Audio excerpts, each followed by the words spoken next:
The wind howled like something alive, rattling the diner's windows as snow piled higher against the glass. Inside, warmth wrapped itself around the small room, carrying the comforting smell of coffee and fried potatoes. Only 3 booths were occupied. It was one of those nights when even the regulars chose to stay home. Martha wiped down the counter with slow, practiced motions.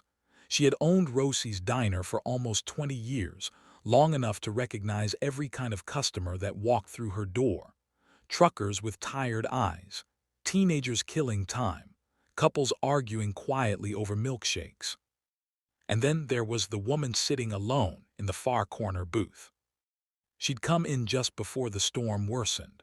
Her coat was thin for weather like this, and her shoes were soaked through.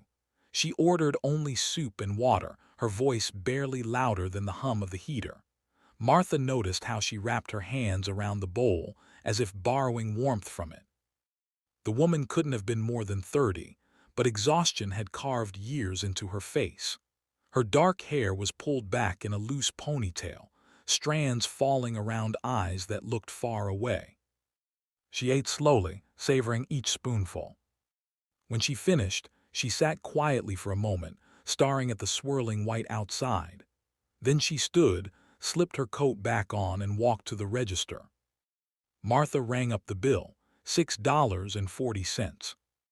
The woman hesitated, reached into her pocket, and pulled out a crumpled handful of bills and coins. She smoothed them out carefully on the counter. "I'm sorry," she whispered. "That's all I have." Martha waved it off. "That's fine, sweetheart." The woman paid, thanked her, and turned toward the door. Martha was already reaching for a receipt when she noticed something on the counter. A $5 bill, folded neatly beneath a small scrap of paper. She unfolded the note. "Thank you for the warm meal. This is my last $5, but you were kind to me. I won't forget it." Martha's chest tightened. She looked up just in time to see the woman disappear into the storm. Without thinking, Martha grabbed her coat from behind the counter and shoved her feet into her boots. "Tom," she called to her cook in the back, "watch the place." Then she pushed through the door and into the blizzard. The wind hit her like a wall. Snow stung her cheeks and filled her mouth with cold. Visibility was barely 20 feet. Martha pulled her scarf higher and squinted into the white chaos. "Miss," she shouted. No answer. Her heart began to pound as she trudged forward, scanning the parking lot. The woman had no car.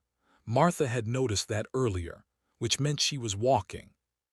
In weather like this, Martha spotted footprints already being erased by drifting snow.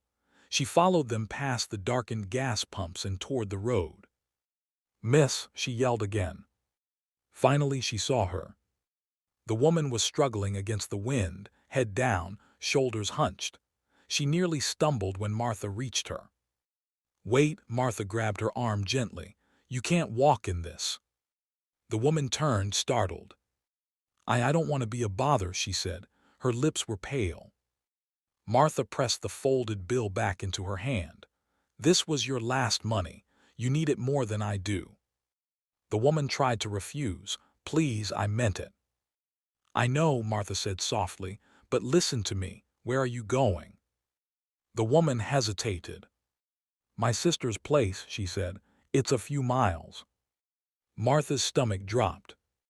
"In this storm, you won't make it halfway." The woman swallowed hard. "I don't have a choice."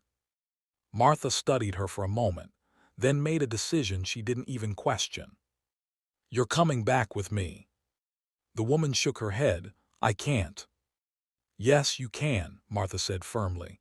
"You'll warm up and we'll figure something out." They walked back together, leaning into the wind.